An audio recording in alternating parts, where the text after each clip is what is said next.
18 years, I raised my husband's illegitimate son as my own. At his graduation, my husband announced in front of everyone, "Thank you for raising my mistress's son." Then the boy answered immediately, and my husband was left speechless. My husband, Ethan, still had the microphone raised when Daniel pushed his chair back. I reached for him, but he was already standing, black gown hanging from his shoulders, honor cord swinging against his chest. "Don't thank her," Daniel said. "Apologize to her." The tables shifted. Ethan's clients, church friends, and Daniel's professors waited for the awkward joke to become funny. Ethan gave a light laugh. Daniel lifted his phone. "And before you say she knew everything," he said, "the dean has the file you changed, the bank has the withdrawals, and I have the letters you signed her name to." Ethan's smile fell apart. His mouth opened, but no words came out. The microphone caught one sharp breath and sent it through the speakers. I stood beside the family table with Daniel's graduation program folded in my hand. Under special thanks, Ethan had erased me from the life I had built, one fever, one school form, one late-night drive at a time. But Daniel had brought records Ethan could not charm away. 18 years earlier, Ethan came home carrying a baby carrier and a lie wrapped in a blue blanket. We had been married less than a year. I worked at a public library. He sold insurance and talked like success was always one handshake away. "His mother can't keep him," he said. "I made a mistake before you and me got serious. She signed him over. I need to know if you can stay." The baby blinked up at me. One tiny fist pressed to his cheek. "What is his name?" I asked. "Daniel." I picked him up because he started fussing. Daniel quieted against my shoulder. That was the first hook Ethan set in me. Not romance, not forgiveness. A child. He said Daniel's birth mother wanted no contact. Her family was ashamed, and if I left, the baby would have nobody steady. I believed a terrible beginning could become a decent family if the adults worked hard enough, so I stayed. Daniel became mine before paperwork ever did. He became mine during ear infections, preschool nightmares, and grocery trips where he reached for me before anyone else. When he was 4, he wore a little brass house key on a shoelace because he was scared someone might leave him behind. I told him, "This means home always opens for you." Ethan liked being a father in public. He held Daniel at church picnics and gave proud speeches when teachers praised our son, but he was never the one searching for inhalers, sitting through conferences, or driving back for a forgotten project board. There were small cuts I pretended not to feel. My name became guardian on one school file. Adoption copies were kept in Ethan's office. He made control sound like protection, and because Daniel seemed safe, I swallowed more than I should have. The first serious crack came during Daniel's senior year of high school. A cream envelope arrived from the college financial office. Inside was a notice about a parent loan I had never applied for. My name was printed at the top. My signature was at the bottom. When I showed Ethan, he sighed like I was making dinner late. "You signed a stack of forms months ago." "No, I didn't." "Mara, you forget things when you get overwhelmed." "I do not forget signing debt." His face sharpened. "You wanted to be his mother," he said. "This is what mothers do. They carry things." Daniel was in the next room, so I folded the notice and slid it into my purse. Later, I called the financial office. A woman named Lauren said the loan copy could only be sent to the email on file. It was not mine. It was Ethan's initials followed by Daniel's birth year. That evening, I asked Ethan for the college portal login. He did not look up from his plate. "Why?" "I want to check Daniel's balance. I already handled it. I still want to see it." He smiled across the table. "Your mom gets anxious when she feels left out." Daniel's fork paused halfway to his mouth. I smiled too because if I reacted, Ethan would call me unstable. After dinner, I put the cream envelope in the drawer beneath the dish towels. The second crack came at church. Daniel had won a small scholarship and the pastor called families forward after service. Ethan stood beside Daniel. I moved to join them, but Ethan's mother, Claire, touched my wrist. "Let his real family have the picture," she said. Her voice was soft enough that nobody nearby turned. I looked at her hand on me. "Excuse me?" Claire smiled. "You have been wonderful, Mara, but there are moments where blood matters." Daniel heard her. He stepped back and reached for me in front of the congregation. Ethan laughed into the awkwardness. "Mom, don't start," he told Claire. But he did not correct her. He did not call me Daniel's mother. He pulled Daniel back toward the pastor, and Daniel looked at me with apology all over his face. Was I wrong to feel crushed right there? After doing the daily work and still being moved out of the picture? If you think I was not wrong, please give this a like so I know I am not the only woman who understands how quiet disrespect can wear a person down. After church, Daniel asked, "Why does Grandma do that?" I gripped the steering wheel. "Some people think love has to be proven by paperwork they approve of." "You're on my paperwork," he said. I almost told him I was no longer sure, but Ethan tapped on the window and said, "Family lunch?" He used that word whenever he wanted obedience. From there, the contradictions became a pattern. A graduation package arrived with 2 badges. One said father, one said guest. Mine was guest. Ethan called it a university mistake. Then Daniel found a seating chart, placing me at a back table while Ethan and Claire sat beside him. Then an email thanked Ethan for submitting the Mother's Memorial line for Daniel's program. When I asked what that meant, Ethan took my phone to read it properly and deleted the message. You deleted it. It looked fake, he said. You are searching for problems because you felt embarrassed at church. That was his favorite trick. He used the wound he caused as proof I was too sensitive to trust. But he had forgotten I worked in a library.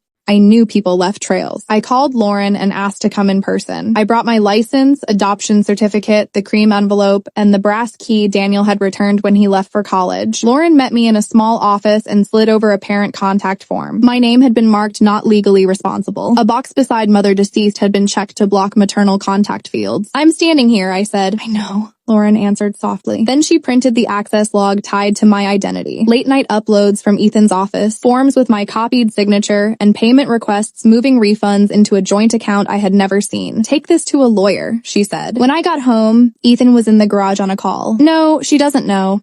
After graduation, it won't matter. He'll be out, and she will look ridiculous if she complains. I stood there with the brass key pressed into my palm. That night, I did not confront him. I made dinner. I asked Daniel about final exams. I let Ethan think I had swallowed everything, because sometimes silence is not surrender. Sometimes silence is a locked drawer. Daniel came home 2 days later with laundry and a face too tired for someone his age. After dinner, he found me folding towels. Mom, he said, did Dad ask you to skip the honors breakfast? I set a towel down.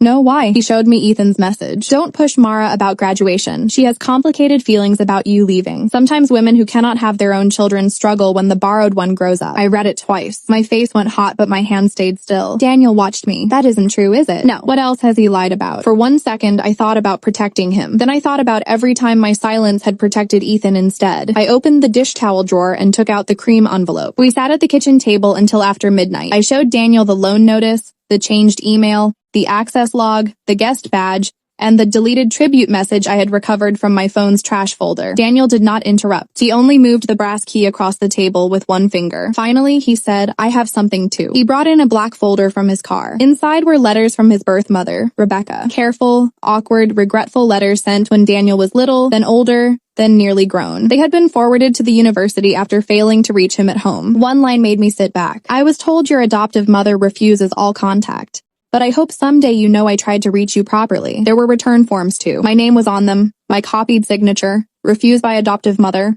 contact not welcome. Daniel's voice was low. He used you to keep her away, and he used her to make you feel replaceable. By morning, Daniel had a plan. He signed releases, requested the full records, and called Rebecca while I sat nearby because he asked me to stay close. When he came back, his face looked older. She said Dad told her you hated her, he said, and she sent money for school every year. Dad said it went into my account. It had not all of it. That evening, Ethan walked in carrying takeout like he lived in a normal house. He saw the black folder on the table. What's this? Daniel looked at him. Graduation stuff. Ethan's eyes moved to me. You two planning a surprise? Something like that, Daniel said. Over the next week, Ethan became almost tender. He brought me coffee. He told Claire on speakerphone that I was fragile lately. He suggested I skip the honors breakfast and come only to the main ceremony because crowds might upset me. When I said I was attending everything, his face hardened. Mara, don't make this about you. I did not create the schedule. You don't have to stand in every spotlight near him. I looked up from the sink. I was usually standing nearby with his inhaler and snacks. Then Ethan said the line I will never forget. Do not confuse being useful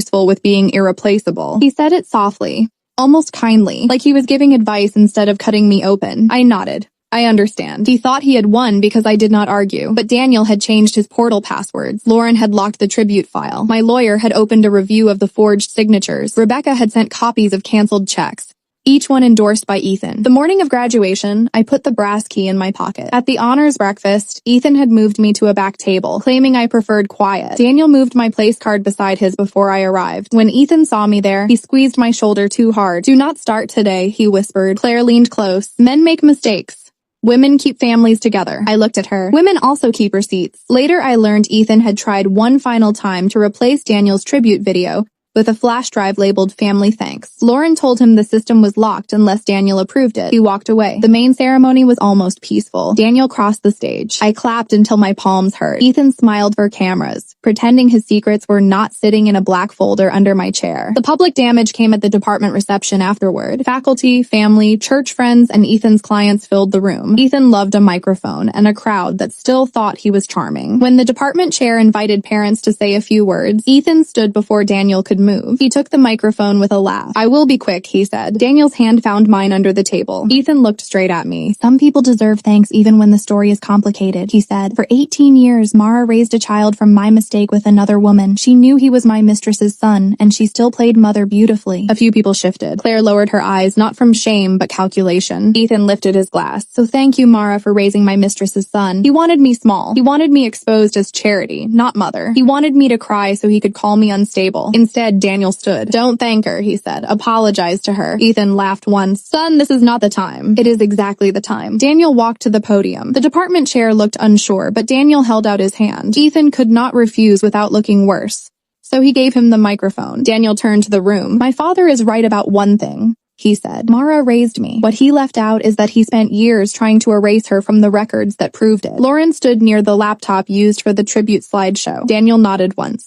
She clicked. The screen changed from the university logo to a clean document list. A parent contact form with my name removed. A loan application with my copied signature. A returned letter marked refused by adoptive mother. A refund request sent to an account Ethan controlled. A time-stamped upload showing Ethan had replaced Daniel's original tribute line with a fake memorial note. The room reacted in pieces. A professor leaned forward. Ethan's largest client stood slowly. Claire whispered, "Ethan, what did you do?" Daniel kept speaking. "My birth mother is alive. She was told Mara wanted her gone. Mara was told that woman wanted nothing to do with me. Money sent for my education was redirected. Letters were returned with signatures Mara did not write. Today my father tried to make the woman who stayed look foolish because he knew the records were catching up with him." Ethan stepped toward the podium. "Turn that off." Lauren did not move. The department chair stepped between them. "Sir, please sit down." For the first time, Ethan met a locked door that did not care how smooth his voice was. Daniel reached into his gown and pulled out the brass key on its old shoelace. "I had not known he brought it. When I was little, Mom gave me this because I was scared of being left," he said. "She told me home would always open for me. My father spent years calling her temporary, but temporary people do not keep the key." He turned to me. "Mom, come stand with me." My legs felt strange as I walked to him. Not weak, just unused to being chosen in front of people who had watched me be pushed aside. Daniel put the key in my palm. Then he faced Ethan. "You called me your mistress's son because you thought it would shame her. It only told everyone what she rescued me from." Ethan stood beside the table.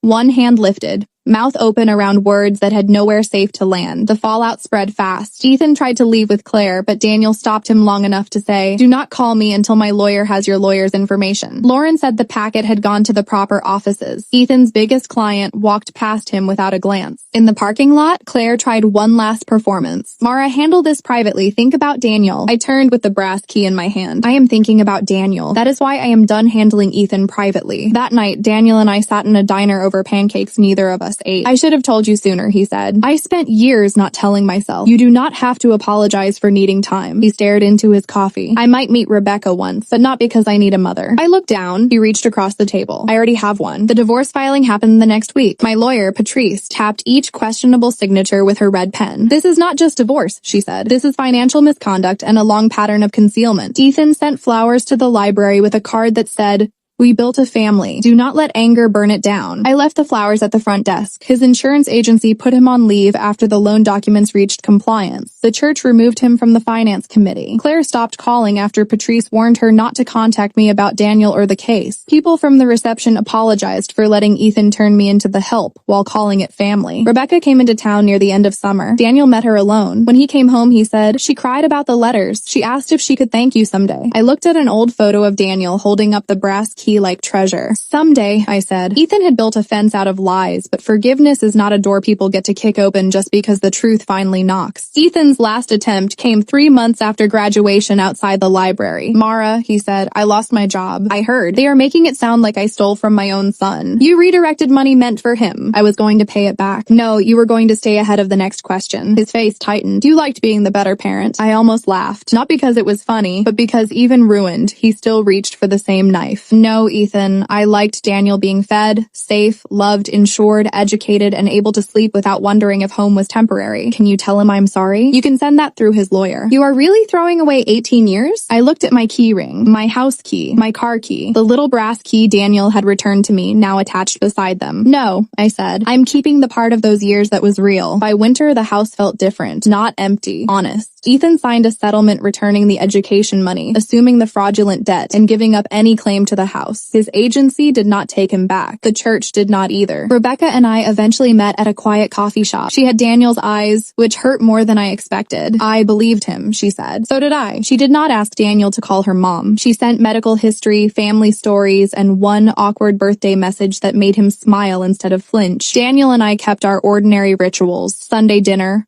grocery lists, library books he pretended not to need. When he got his first apartment, I gave him the brass key in a small frame. Under it, I wrote one sentence: home never needed his permission. He hung it by his front door. On the anniversary of graduation, I cleaned the kitchen drawer beneath the dish towels. For years, it had held the cream envelope, copied forms, returned letters, and the first loan notice with the false signature. I did not throw them away. Patrice told me to keep records, so I moved them into a labeled box in the closet. Then I lined the drawer with fresh paper. Daniel came over that evening with takeout. He found me holding the old kindergarten drawing, the one with 3 stick people and mom written under mine. You kept that? He asked. Of course. He placed it on the refrigerator with a new magnet from his apartment. Later, after he left, I locked the door and stood in the quiet kitchen. The brass key was no longer hidden in a drawer or clenched in my palm. It was on my key ring, beside the key to the house that was mine now, catching the light every time I moved. Ethan once thanked me in front of everyone for raising his mistress's son, hoping the words would empty me out. All they did was show my son which door had always opened for him.